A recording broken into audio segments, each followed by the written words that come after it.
예습한 학생들은 공부를 잘하는데 우리 아이도 예습을 시키고 싶은데 어떻게 하면 좋을까요?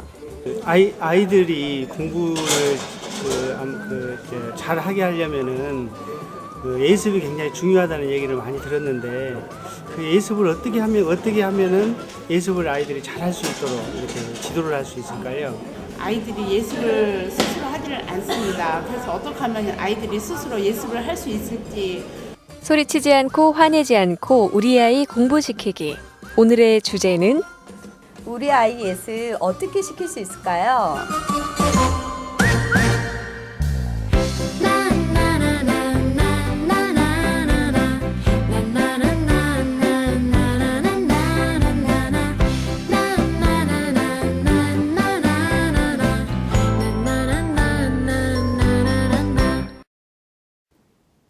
안녕하세요. 소리치지 않고 화내지 않고 우리 아이 공부시키기 고봉익입니다.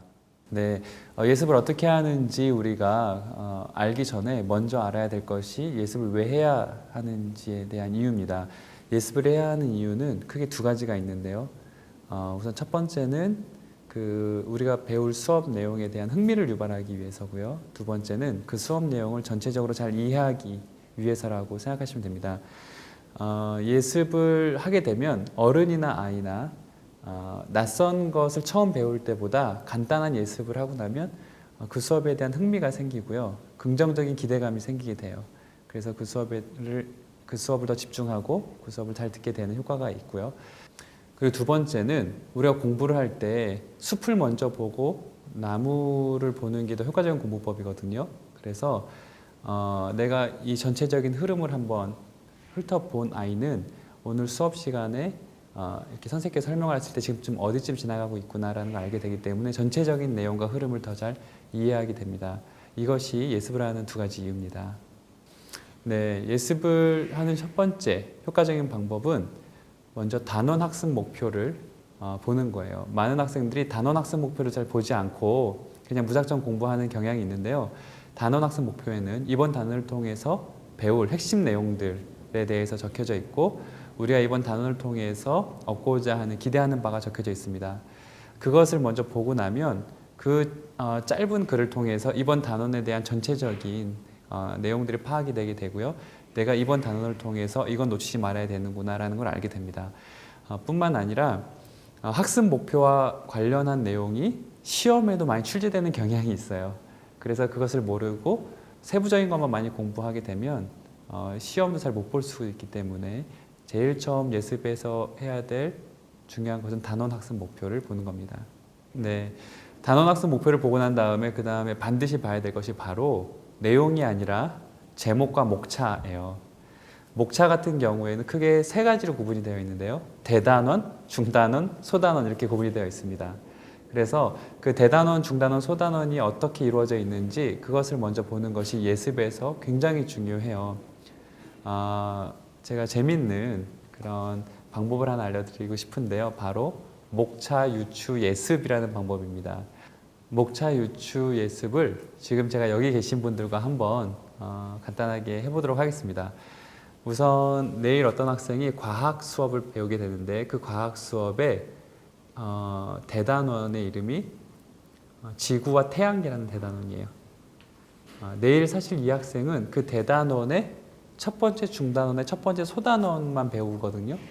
그럼 대부분의 학생들은 그 소단원만 예습을 하겠죠. 그런데 그걸 예습하기 전에 제일 먼저 목차 유추 예습을 해야 됩니다.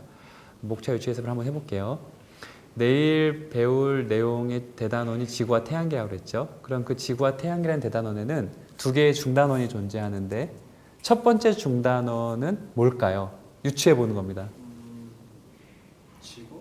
지구라고 생각을 했는데 그럴까 하고 딱 봤더니 가리고 있던 목차들을 딱 봤더니 첫 번째 중단원은 태양계였어요.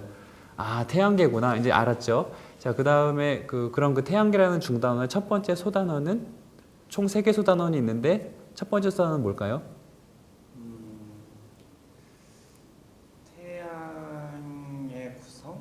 태양계의 구성일까? 하고 딱 봤더니 태양계의 생성이었어요. 아, 태양계의 생성이구나. 그러면 두 번째 소단원은 뭘까? 하고 또 유추해서 한번 딱 봤습니다. 두 번째 소단원 한번 유추해 보실래요? 태양의 태양계 종류? 태양계의 종류, 태양계의 종류일까 하고 딱 봤더니 태양계의 성장이었어요. 예, 첫 번째 소단은 생성이었고 두 번째 성장이죠. 자, 그럼 마지막 세 번째 소단은 뭘까요? 또 유추해 보는 겁니다. 태양계의 글쎄요, 태양계 구조?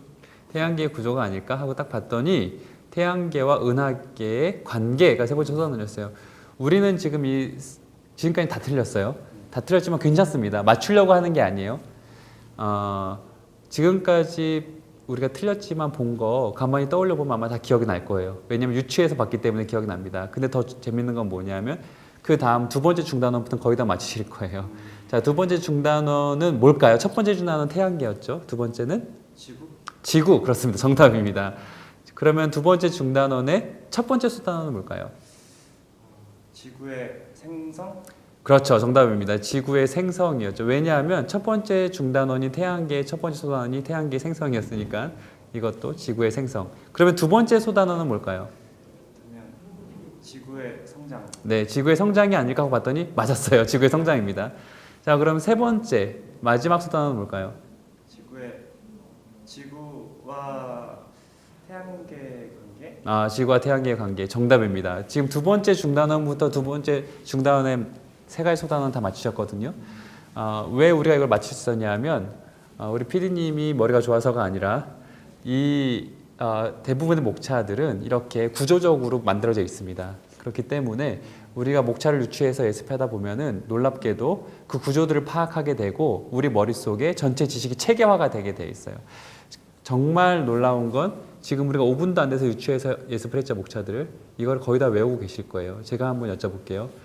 두 번째 중단원이 뭐였죠? 지구. 그렇죠. 두 번째 중단원 지구의 세 번째 소단원은 뭐였죠?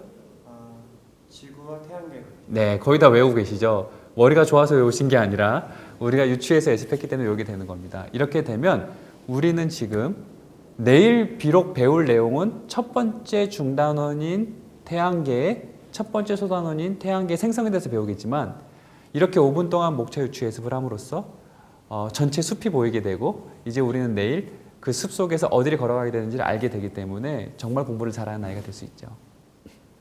사실 예습은요, 이 목차 예습까지만 해도 충분하다고 저는 생각합니다. 하지만 만약에 학생이 내용을 좀 더 알고 싶다 그러면 내용을 한번 빠르게 훑어보는 것은 도움이 돼요. 근데 여기서 주의할 것, 내용을 한번 빠르게 훑어보는 것이 절대 완벽하게 이해하도록 보는 것도 아니고 특정 부분을 이해하려고 노력하면서 보는 것도 아닙니다. 말 그대로 쉽고 빠르게 내용을 훑어보는 것을 의미합니다. 그 부분에 대해서는 그 자리에서 이해하려고 노력하지 말고요. 그 부분을 표시를 해두는 거예요. 왜 표시를 해둘까요? 내일 학교 가 선생님한테 질문하기 위해서 표시해 두는 겁니다. 그리고 내가 질문을 하지 않더라도 내가 이해가 안 되는 부분을 표시를 해두고 수업에 들어가면 수업을 들을 때 훨씬 더 공격적으로 경청한다라는 결과가 있어요. 그래서 내가 이해가 안 되는 부분, 내가 잘 모르는 부분이 있다라는 것을 인지하고 들어가는 것만으로도 수업 시간에 졸지 않고 그리고 다른 생각에 빠지지 않고 수업을 열심히 듣게 되고요. 더 완벽하게 알려면 질문까지 하면 도움이 되겠죠.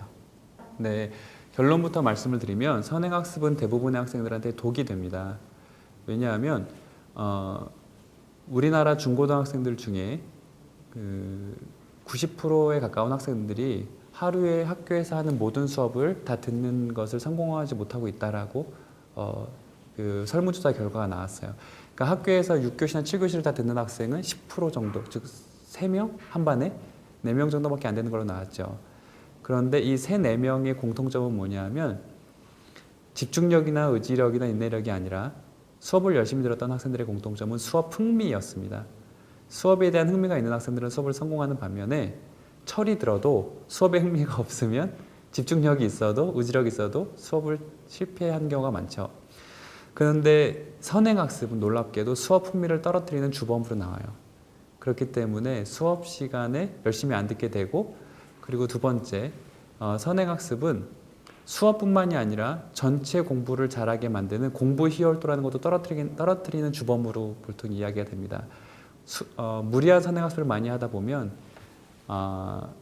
정말 그 공부를 잘하게 만드는 공부에 대한 재미, 공부 희열도를 대부분 떨어뜨리는 걸로 나옵니다. 그렇기 때문에 선행학습보다는 간단한 이런 5분 정도의 수업에 흥미를 느끼게 만들어주는 목차 유추 예습이나 이런 간단한 예습이 더 중요하고요. 그리고 복습이 훨씬 더 중요합니다. 방학 때 같은 경우에는 예를 들어서 지금 중학교 올라가는 초등학생이 있다면 이번 겨울방학은 중학교 예습하는 것은 전혀 도움이 안 되고요. 초등학교 때 것을 다 이렇게 다지고 올라가는 시간으로 가지는 게 중요합니다. 만약에 고등학교 올라가는 학생이 있다면 중학교 때 거를 다지고 고등학교 올라가는 시기로 만드는 게 중요하죠. 단 선행학습이 도움이 되는 학생이 있습니다. 선행학습이 도움이 되는 학생은 누구냐 하면 자기가 스스로 궁금하고 재미있어서 계속 선행학습을 하는 학생들이에요. 이런 학생들은 초등학생이 고등학생 걸 공부해도 상관없어요. 하지만 부모님의 의지로 아이를 계속해서 선행학습을 이끌어 간다면 그 학생은 학년이 올라가면 올라갈수록 공부를 못하는 아이가 될 확률이 높아집니다.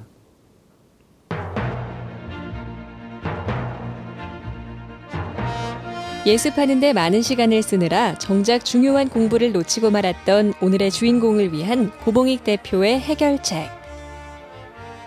예습을 왜 하는지 생각하라.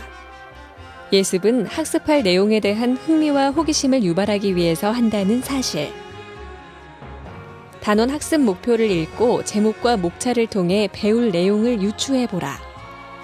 본격적으로 내용을 공부하기에 앞서 전체적인 흐름을 아는 것이 중요하다. 지나친 예습이나 선행학습을 피하라. 지나친 예습과 선행학습은 오히려 학습의 흥미를 떨어뜨린다. 짧은 시간 예습을 통해 공부에 재미를 붙여줄 수 있는 방법. 여러분도 고봉익 선생님의 조언을 따라서 꼭 실천해보세요. 우리가 교회에서 예배를 드릴 때도 예배 시작하기 5분 전이나 한 10분쯤 전에 미리 가서 오늘 본문 말씀을 미리 한번 보고 묵상하고 그리고 또 이해가 안 되는 부분이 있으면 목사님께서 어떻게 이것을 풀어주실지에 대해서 체크를 하거나 적어보고 설교를 듣고 예배에 임하면 훨씬 더 예배가 풍성해지고 예배 시간에 들었던 설교 말씀이 내 삶 속에 훨씬 더 적용되는 그런 경험을 할 수 있을 겁니다. 예습이란 무리하게 미리 학생들로 하여금 완벽하게 수업 시간에 배우려고 공부하게 하는 것이 아니라 수업에 흥미를 일으키게 하기 위해서 그리고 수업을 좀 더 잘 이해하게 하기 위해서 하는 것이 가장 좋은 예습입니다. 그렇다면 이런 예습은 5분이나 10분으로 충분하고요. 그 5분이나 10분은 수업 시작 전에 쉬는 시간도 괜찮고 아니면 그 전날 자기 전에 하는 것도 괜찮겠죠. 뿐만 아니라 학생들이 학원에서 수업을 들을 때나 과외 또는 인터넷 강의를 들을 때도 이런 예습에 대한 습관 지도가 부모님의 역할로서 굉장히 중요한 역할이 될 겁니다. 지금까지 소리치지 않고 화내지 않고 우리 아이 공부시키기 고봉익이었습니다.